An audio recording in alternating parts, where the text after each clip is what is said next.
Nous venons de terminer sous la direction du commandant suprême de forces armées de la République démocratique du Congo et de la police nationale congolaise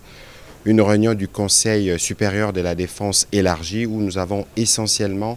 passé en revue la situation opérationnelle dans toute la République démocratique du Congo, mais spécifiquement dans l'Est de la République démocratique du Congo. Cette réunion du Conseil supérieur de la défense était la première avec le nouveau chef d'état-major général qui a eu à la suite du vice-premier ministre, ministre de la Défense, donné les grands axes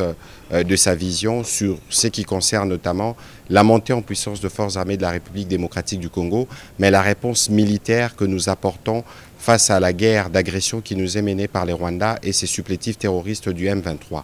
Comme vous l'avez suivi à travers les médias ce matin, dans le rapport qui a été fait par le chef d'état-major général,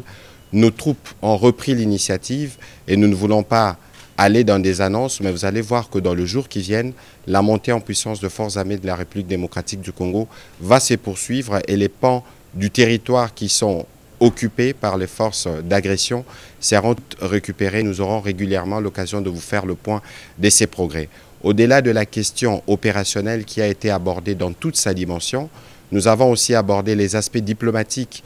de ces questions où vous avez noté avec nous l'isolation de plus en plus constatée du Rwanda qui montre que ce n'est pas le pays qui veut la paix dans l'Est de la République démocratique du Congo. Et de ce point de vue, la ministre d'État, ministre des Affaires étrangères, a reçu des orientations précises sur ce qui doit être fait à ces niveaux. Dans le même esprit, les aspects judiciaires doivent se poursuivre parce que nous notons, au vu de l'évolution de la situation, des comportements, des attitudes haut de mots qui sont suspects, qui ne sont pas de nature à renforcer l'unité nationale ou l'union derrière nos forces armées de la République démocratique du Congo pour mettre fin à cette situation d'agression. Les ministres de la Justice, mais aussi l'auditeur général de forces armées de la République démocratique du Congo, qui participaient à la réunion, vont tous prendre des dispositions à leur niveau pour s'assurer que tout comportement à caractère subversif qui ne rentre pas dans l'objectif premier de la reprise de l'intégrité territoriale de d'autres pays, c'est des comportements qui pourront être sanctionnés. Le même constat a été fait dans la couverture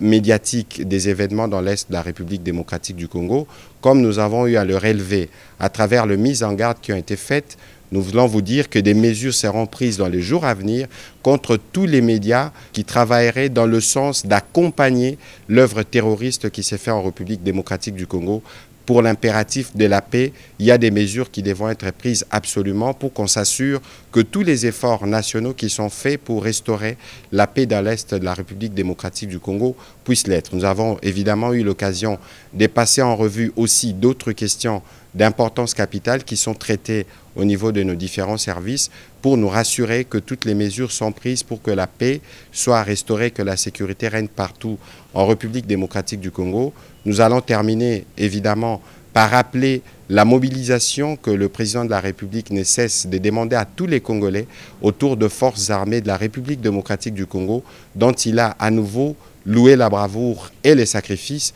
Et donc nous allons réitérer ces demandes pour que toutes les populations congolaises fassent confiance au président de la République, mais aussi aux efforts soutenus du gouvernement dans le cadre des différents fronts militaires, diplomatiques, judiciaires, économiques et médiatiques pour que nous puissions restaurer la paix dans l'Est de notre pays une fois pour toutes.